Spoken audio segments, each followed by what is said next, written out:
Hello, ladies and gentlemen. It is I, Emily Sophia, aka MIghty Sophia, here to break down for you guys a little bit later than usual the latest episode of Bates Motel.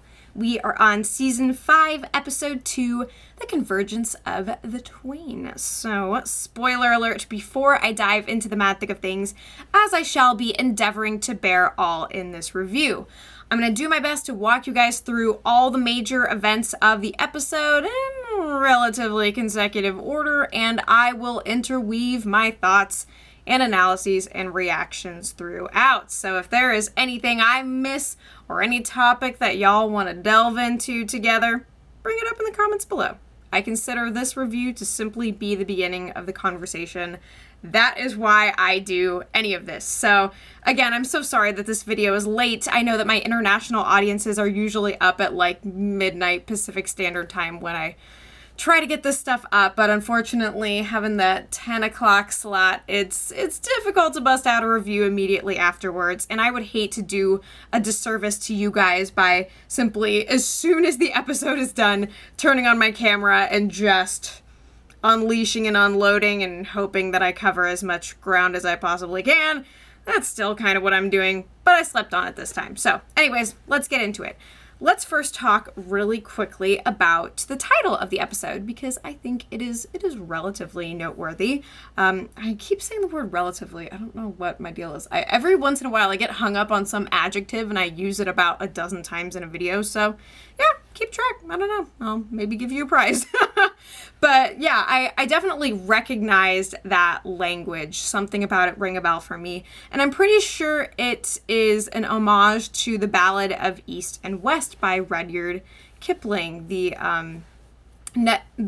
East is east and west is west, and never the two shall meet, that kind of thing. The rest of the poem doesn't really have much to do with the subject matter at hand, but of course this is in direct reference to the relationship that has been forged between Norman and Mother. The idea that can the two of them truly exist simultaneously, and sort of the power play between the two personas, because there is this tug of war game that is starting to unfold between them. And excitingly, we actually get to see Mother not only take the wheel, but strut out in Norman's person suit in public and, you know, get her neat bourbon and start complaining about her job. Oh my lord. So this is the convergence of the Twain. These two things that should not be able to meet and coexist in the mortal world. Here they are, you know, sharing this vehicle that is Norman's body and his physical presence, and they are both fighting not only for dominance, but for, you know, some kind of workable union. It's like what Mother said in the premiere episode, like, a mentally ill boy and a dead woman. We're doing it, at least for now anyway. But yeah, so that's what the episode title is in reference to, and if there's anything else that reminds you of, then let me know. But yeah, so at any rate, we start off the episode with Norman strutting his stuff. You know, he poofs up his chest feathers and he shows up at the penitentiary to visit the one and only Alex Romero and to inform him that yes, he couldn't possibly be better. Oh, there was no need to send somebody to check on him. It's all good. So, you know, he pulls that, hey, Sheriff, how's life? And he has got, you know, exactly the one from whom he inherited his sass. And now that sass is residing within him, and it has suffused his personality today, now that, you know, he's got Mother rattling around in the brain. But yeah, no, I love it when he squares off against these alpha males and puts them in their place. It is quite a sight to behold. But yeah, and then Norman actually tries to play the sympathy card a little bit, like, I know how it feels to be locked up because you did the same thing to me. So fair is fair, and fortunately they're not going to be able to call it even at this point. But nevertheless, always exciting to see Norman taunting and really getting up in somebody else's grill, especially Romero's. But yeah, so Romero's past attempt to get rid of him, as Norman puts it, backfired rather spectacularly. But ultimately, I do have a strong sense that Romero is going to play an integral role in Norman's eventual takedown, and is probably going to occupy the same role that Sam Loomis had in the original film. That's my speculation at this point. Anyhow. But before Norman can excuse himself and go on his merry way, Alex threatens him by saying that he's coming for him when he least expects it, so he can't get too cozy in that house up on the hill that he's got. So, I'm drinking strong coffee today, folks. But anyway, so we quickly return to Seattle to visit Dylan and Emma in the honeymoon suite. Well, not the honeymoon suite, but they've got this tenuous paradise up there in the north. So Dylan discovers that Caleb stole away quietly in the night, says at least he left a note this time, and Emma reveals that she did speak to him, and that Caleb seemed to get it.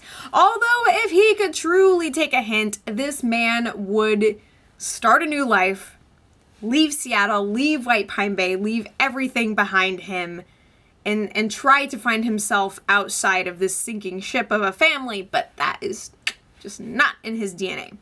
And then Dylan kind of expresses how he's feeling about Caleb's departure and says that he feels terrible and relieved, and he feels terrible that he feels relieved. And I really like that writing, because that is a sentiment that resonates with me in a lot of different situations, so props to you guys.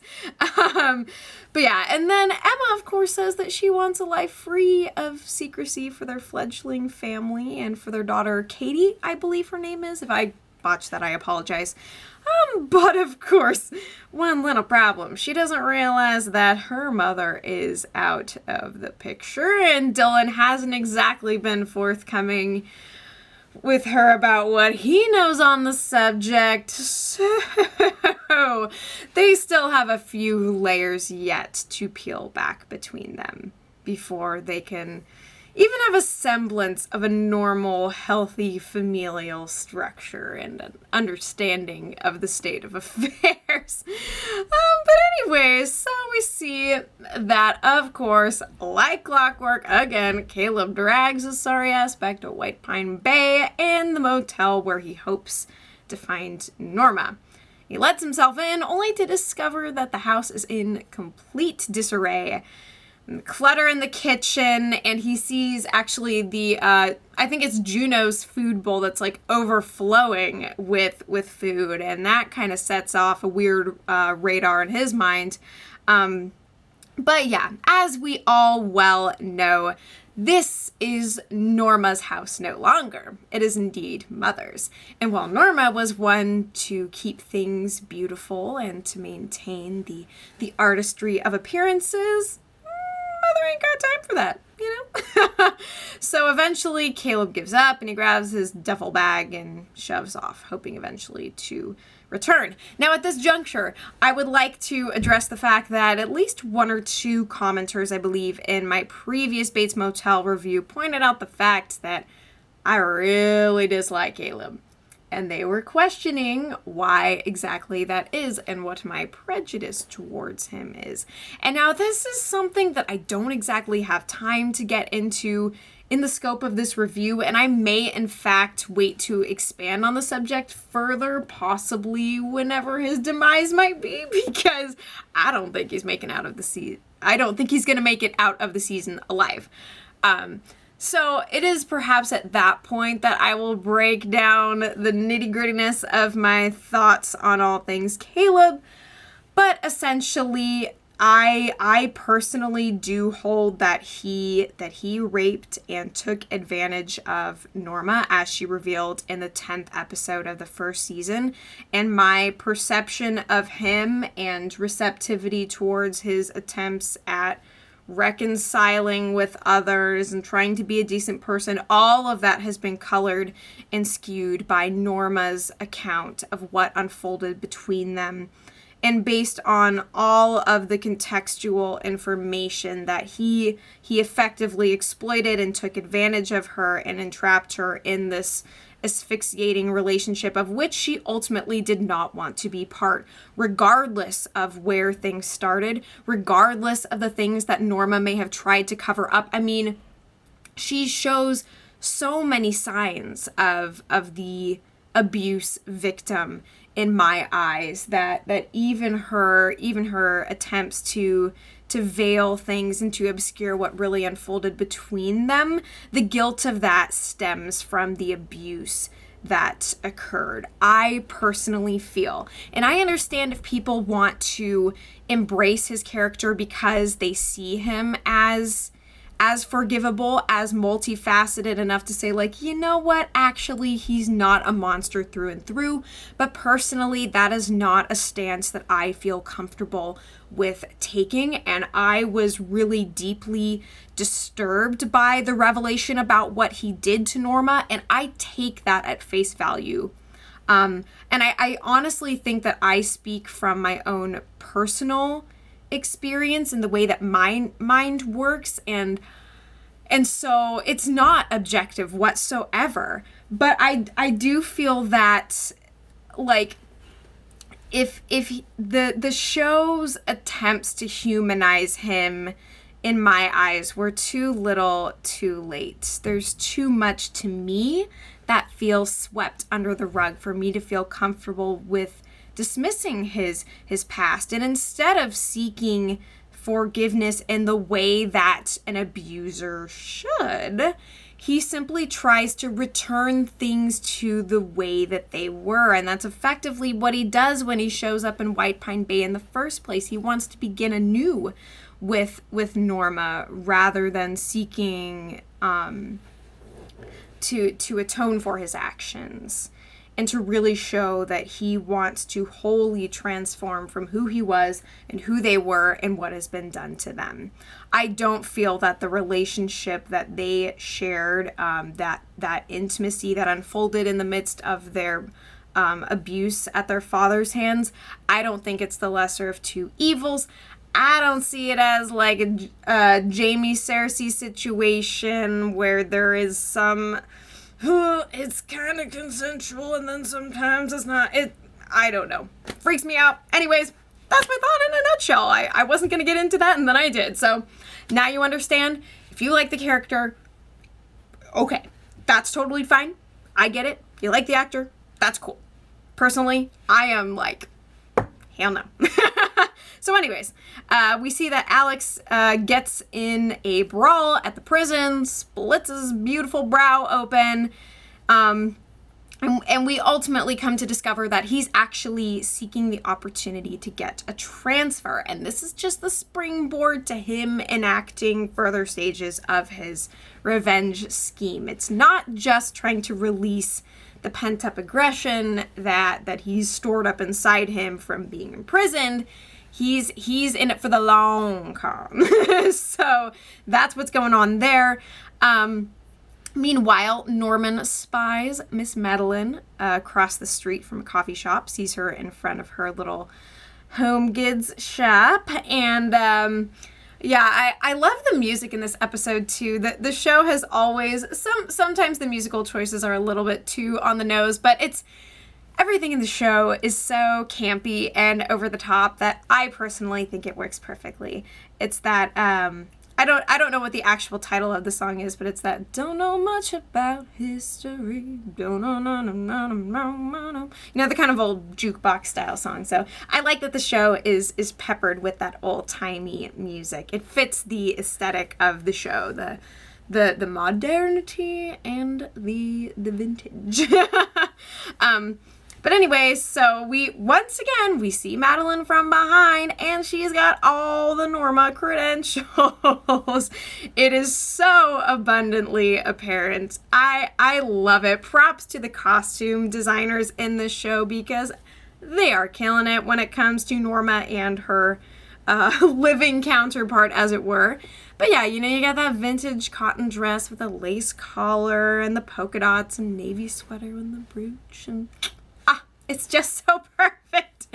It's impossible not to see what Norman is seeing in this woman.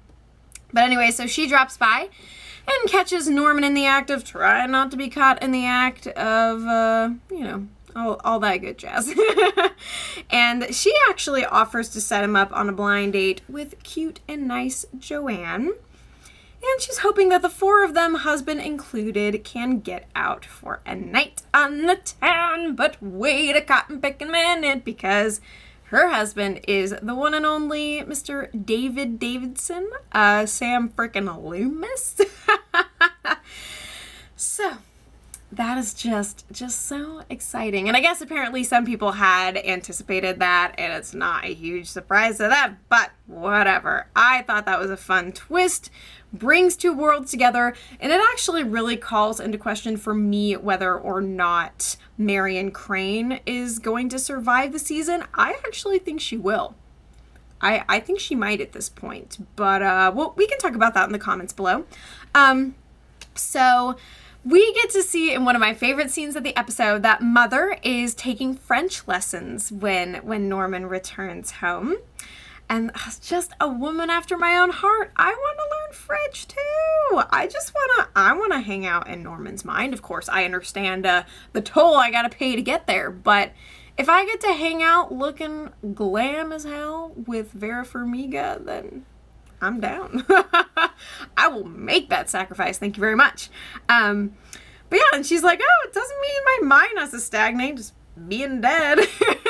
And I continue to love the fact that Mother is so dynamic in Norman's head.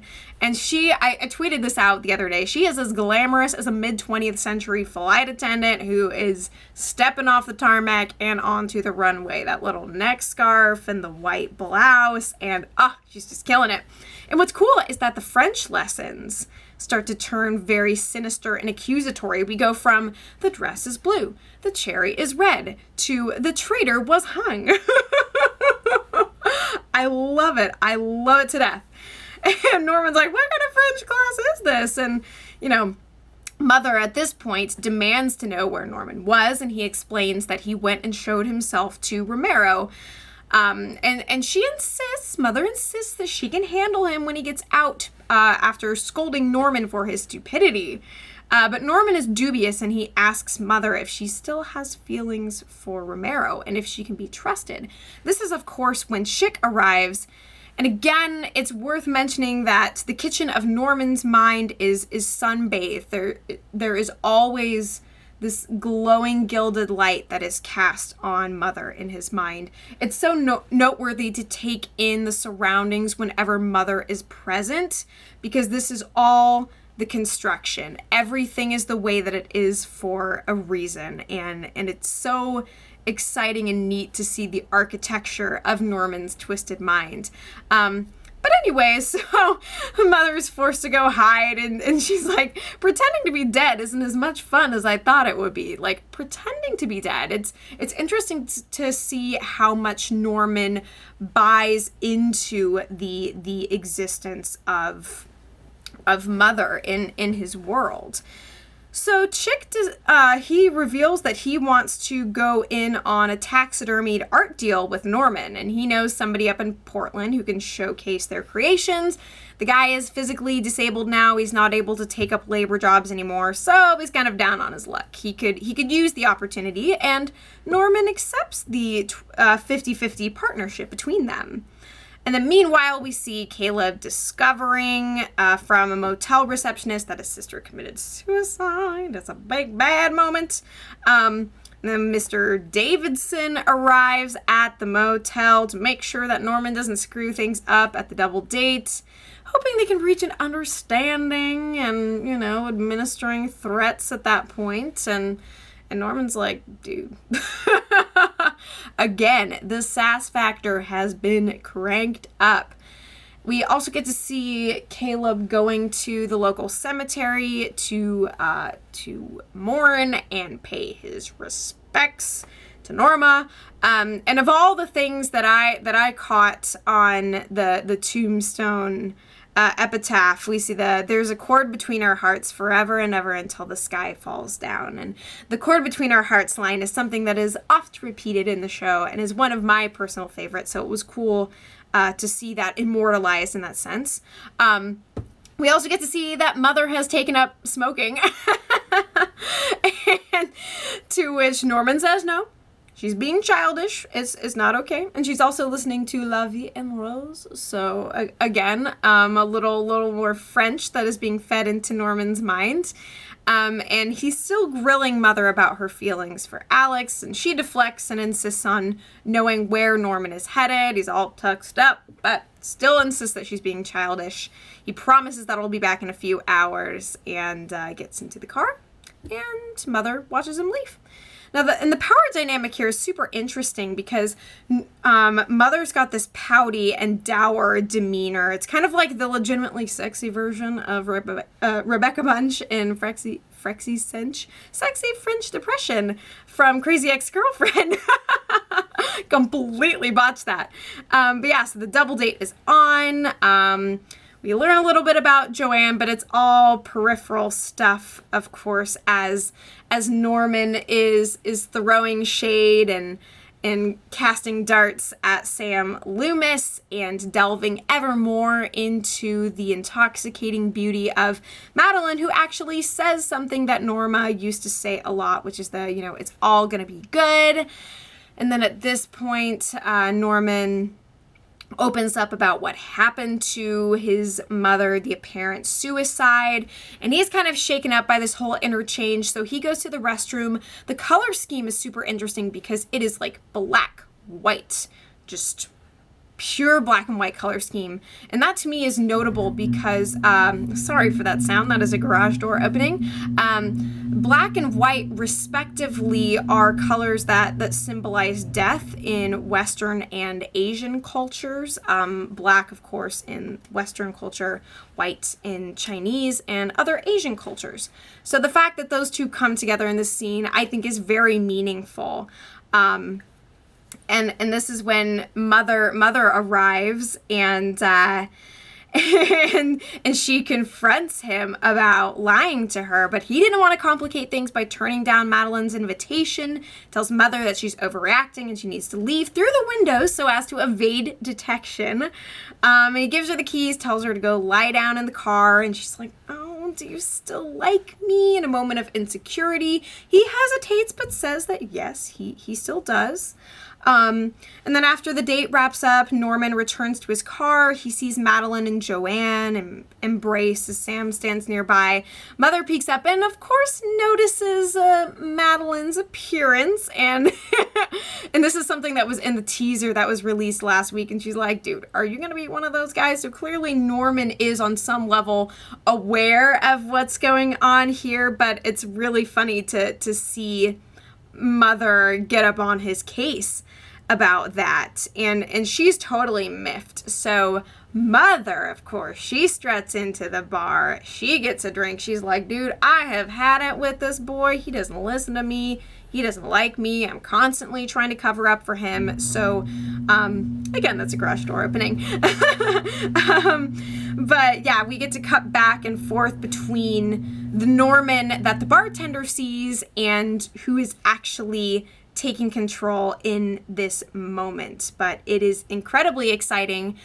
We then cut to a scene at a slightly divier bar where Chick appears to be writing a novel or something about Norman and Norma, perhaps? Like the whole, he knew she wasn't there except in his mind. She was dead, but what did that matter? Isn't happiness, in a sense, all just a creation of the mind? And then Chick confronts Caleb and he accuses him of raping his sister. Thank you, show, for finally owning up to that. And of course, Caleb is just fists of flying. It would be interesting to see if Caleb actually grappled with his role in Norma's life and what transpired with her, but his proclivity for reactionary behavior and lack of self-awareness, exacerbated by alcohol, of course, kind of makes that introspection impossible. And that would actually bar him from storming over to the house and getting to meet Mother in the flesh, which is very exciting. But it's unfortunate because Chick follows along. I feel bad. I don't want to lose him. I don't care about Caleb, but at this point, everything is coming to a head. The doors to the cold storage throne room have been thrown open, and we see that Mother has been in control for quite a long time, in fact, and is now donning this sort of brown floral dress and the blonde wig, and it is all happening. And Mother reveals herself to Chick, in fact, and is like, I'm still here, bitch. So, man, what a campy, extravagant, cathartic episode.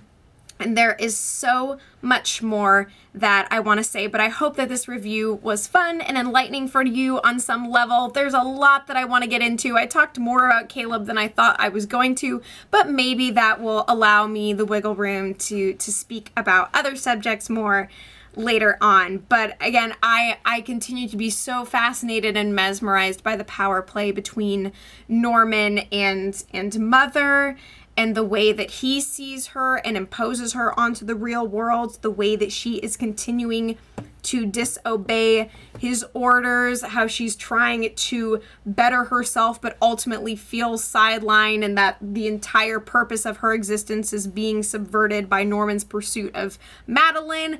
It's juicy, juicy good stuff. So thank you so much for watching, you guys. I will be back next week. I might even get to do a Legion review this week before then. So anyways, I love y'all. Take care, and as always, I will be back before you know it.